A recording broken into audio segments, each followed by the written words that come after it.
What is up guys, MKBHD here, and in front of me I have two phones, the iPhone 7 Plus and the iPhone 7. And I don't do that many live unboxing style videos every year, but this is definitely one of them.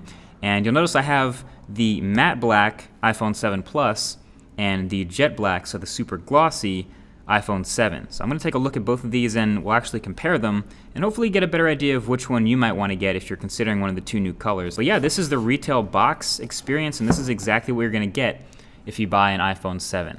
So they're both 256 gig iPhones.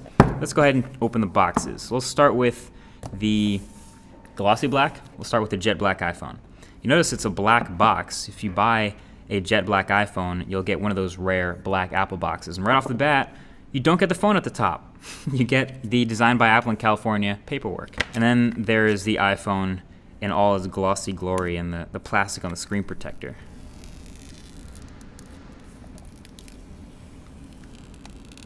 And that is about as fingerprint free as this iPhone will ever be, but there it is. And we'll go ahead and put this on the side and see what we get in the box. Number one, you get your earpods, not AirPods. These are your lightning attached earbuds. Well, first of all, here's your dongle, your adapter. This is your lightning to 3.5mm headphone jack adapter. And it's $9 if you lose this, but it's sold in the Apple Store. And then yeah, these are your lightning earbuds. You can see with the lightning connector right there. You will get a lightning cable to connect to your computer, connect to iTunes if you ever decide to do that, and your wall adapter. So let's go ahead and move on and get the matte black iPhone out the box, because I have a feeling it's gonna look very similar inside, but let's go ahead and make sure. So again, no phone at the top, paperwork, move that to the side, and you get the iPhone. So matte black obviously looks super clean as well. This is a phone that is gonna show fingerprints too, but not in quite the same way as the super glossy iPhone. On the larger phone side, you do have the dual cameras on the back that we showed in that first hands-on video. And then of course, if you compare it to another bigger phone like say the Galaxy S7 Edge, you'll notice it's still a lot bigger because it carries that much bigger bezel. I'm gonna actually boot this one up and see what we get as far as iOS 10's first boot. But yeah, it's still carrying a big old forehead, big old chin, the new capacitive home button, and I can confirm that when it's off, it doesn't move at all, which is kind of an interesting sensation. Let's go ahead and boot into iOS 10 and set it up for the first time. I speak English. Hey Siri. Hey Siri.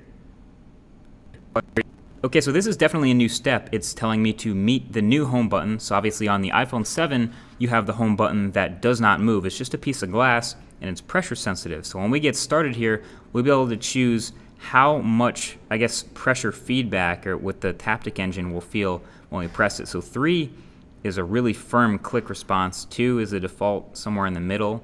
The whole phone seems to be vibrating still, but it doesn't quite replicate a normal press. And then 1 is really light. That's almost like I don't know if I'm pressing it or not. So I'm gonna go all the way up to 3 so I know when I'm pressing the button. So there we are in iOS 10 on the iPhone 7. And obviously, a lot of the stuff you'll see here is exactly the same as it would be on any other phone that's running iOS 10, like my iPhone 6s, but obviously on the new chip, a little bit faster, a little bit smoother, and a little bit more interesting with this new home button setting. A quick run through Geekbench 4 for kicks, since this is the new A10 Fusion chip. And yes, 3 GB of RAM confirmed for the iPhone 7 Plus, and 2 GB for the iPhone 7. But yeah, you can see the final score is pretty great, especially the multi-core, right up there, actually above Snapdragon 820 devices. But yeah, there you have it. That is your first look at the iPhone 7 in your jet black and your matte black, and a good look at the differences between them. Honestly, if you're having trouble picking, I would just go the safe route with the matte black. This is almost like a special edition phone at this point. If you haven't seen it in person, check it out in a store. You're gonna see the fingerprints and the scratches and things like that. But yeah, that's the unboxing experience, and that's what comes in the box, and that's what you'll find if you order a new phone from Apple this week. Either way, that's been it. Thanks for watching. Leave a thumbs up if you want to see more unboxing stuff like this in the future, and I'll talk to you guys in the next one. Peace.